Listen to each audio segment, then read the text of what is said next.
সবার ঘরে থাকা মাত্র ২টি উপকরণ দিয়ে মাত্র ১০ মিনিটে বানিয়ে নিতে পারবেন বেকারি থেকে ভালো মানের বিস্কিট। এগুলো আপনারা প্রতিদিন চায়ের সাথে কিংবা বাসায় মেহমান আসলেও এগুলো আপনারা দিতে পারবেন।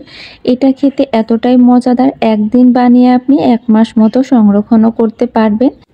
প্রথমে আমি একটা ডিম ভেঙে নিয়েছি, তার মধ্যে এখানে আমি 1/2 কাপ চিনি দিয়ে দিলাম। আর চিনি আর ডিমটাকে খুব ভালো করে এখন হুইস্ক দিয়ে ফেটিয়ে নিব, যেন চিনিটা খুব ভালো করে গলে যায়। চিনিটা একটু কিন্তু দানাদার থাকা যাবে না।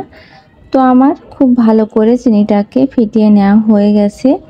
এখন আমি এর মধ্যে দিয়ে দিলাম 1 কাপ ময়দা, বেকিং পাউডার আর গুঁড়া দুধ আর অল্প একটু ভ্যানিলা এসেন্স। আপনারা চাইলে এটাকে স্কিপও করতে পারেন।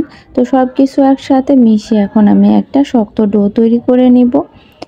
তো আমার ডোটা রেডি হয়ে গেছে। এখন আমি এখান থেকে অল্প অল্প করে ময়দা নিয়ে হাতের 2 মাঝখানে নিয়ে এভাবে একটু গোল শেপ করে তারপরে হাত দিয়ে একটু সমান করে দিয়ে তারপরে এখানে আমি ছুরি দিয়ে এভাবে একটু কেটে ডিজাইন করে নিচ্ছি দেখার সৌন্দর্যের জন্য।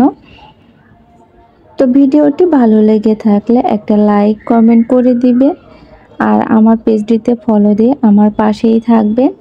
তো আমি একইভাবে কিন্তু সব বিস্কিটগুলো তৈরি করে নিচ্ছি। তো মাশাআল্লাহ দেখতে কতটা সুন্দর লাগছে, ভাজার আগেই মন চাইছে খেয়ে ফেলি। তো আমার কিন্তু অনেকগুলোই এখানে বিস্কুট তৈরি হয়েছে। এখন আমি তেল গরম করে নিয়ে তার মধ্যে বিস্কিটগুলোকে দিয়ে দিলাম। এই বিস্কিটগুলো ভাজতে কিন্তু একটু সময় লাগবে না। চুলার ফ্লেম কিন্তু একদম লোতে রেখে বিস্কিটগুলো ভেজে নিতে হবে।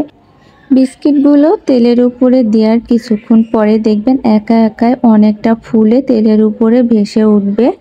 তো আমি এক পাশ উল্টিয়ে দিয়েছি আর কিছুক্ষণ পরেই মাশাআল্লাহ আমার 2 পাশই খুব সুন্দর করে ভাজা হয়ে গেছে। এখন আমি তেল থেকে তুলে নিলাম। কি দেখতে লাগছে তো বেকারির মতো বিস্কুট। এটা সত্যি খেতে কিন্তু অনেক টেস্টি আর আপনারা এটা বানিয়ে অনেক দিন সংরক্ষণও কিন্তু করতে পারবেন। 1 কাপ ময়দা দিয়ে যদি এতগুলো বিস্কিট হয় তাহলে আর বাইরে থেকে কিনে খাওয়ার কি দরকার, বাড়িতেই বানিয়ে নিতে